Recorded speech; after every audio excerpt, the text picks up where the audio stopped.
This is the first video that I'm going to produce for AS Economics. A question that I've asked you in your first lesson is, well, what is an economy?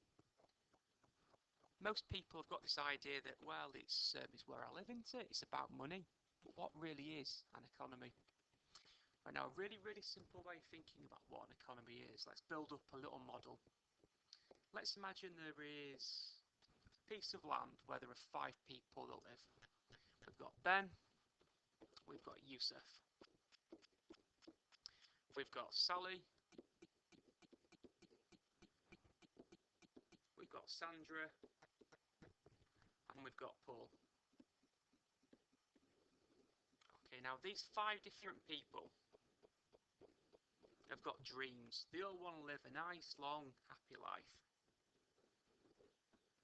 Now, in order to fulfill that long, happy life, these people need to meet their basic wants and their basic needs. Okay, so a need is something that you have to have for survival. So, for example, if Ben doesn't get a drink, he's going to die.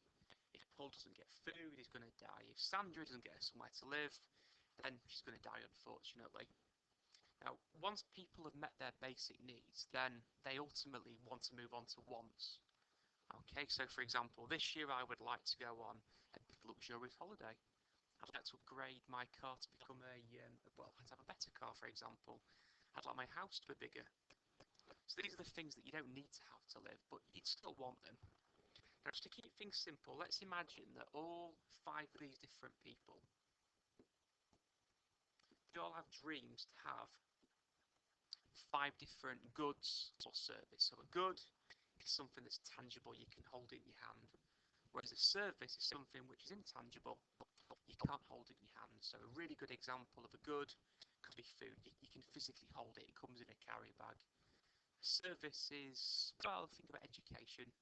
You go into a classroom, you get knowledge, but you can't go home and say in your hands or a carry bag, look what I learned today.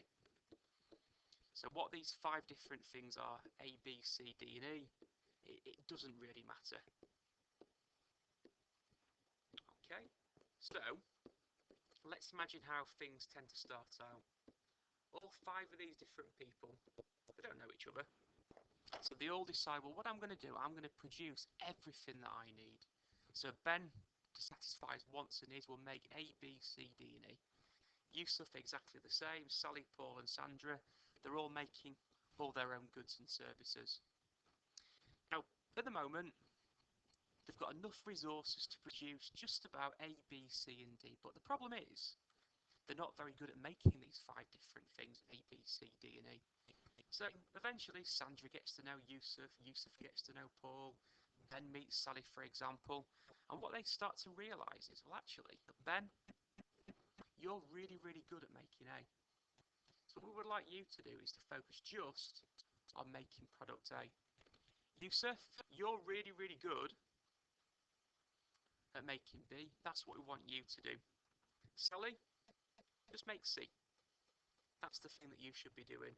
Paul, you focus on D. And then Sandra, all we want you to do is to focus on making E. Okay, right, now we've got a situation where they all still need to be buying A, B, C, D, and E in order to live, to meet their wants and needs.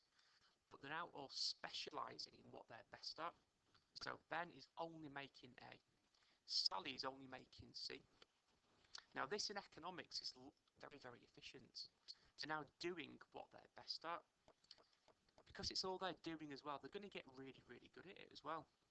But what this now means is that they all rely on each other as well. Now what we call interdependent. So for example, Yusuf, when he wants A, he's got to get it from Ben. When he wants product D, he's got to get it from Paul. When he wants C, he's got to buy it from Sally. And of course E, it's got to come from Sandra as well. Now obviously all these other 4 people will be buying things from Yusuf as well, so Yusuf will be selling B.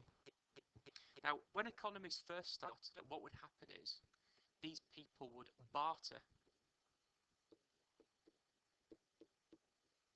To buy things from each other. So, for example, Yusuf will say to Ben, well, I'll give you 3 lots of my B in exchange for 4 of your A. And they'd argue, they'd fight it out, and eventually they'd be able to swap. A trade could take place. As time moved on, what people realised was a far better way of doing this was to create money, to basically create a better medium of exchange. So what would now happen is that Ben would set a price. He thinks his A's are worth, let's say, £10. B, Yusuf might set it at £5. Sally, £20. Paul sets his at £2.50.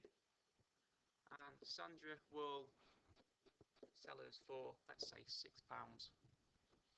Okay, so Yusuf now knows how many B's he's got to sell to buy a product from Ben, for example, or a product from Paul. And our economy's now evolved. Okay, now to measure how big our economy is, really, really simple. We're bringing another word which we call GDP, gross domestic product. Okay, now basically all this would be, we ask Yusuf, well, this year, Yusuf, how many B's did you make? Sally, how many C's did you make? Paul, how many D's did you make? And we add up the value of everything that's produced in this country, and that will give us the GDP of the economy. It tells us basically how big the country is. Now, over time, what will then happen is governments will help things flourish in this economy. These 5 people will be bound by the rules that are created by the government. They will pay tax to the government, which could be used to build better road networks between these 5 different people, so they can sell things quicker and easier to each other. The government might provide education and training, so Yusuf can send his children to a school. Paul, for example, might be given free healthcare from the government, which is paid for by people's taxes. Okay, so what that hopefully has given you is an idea about what an economy is.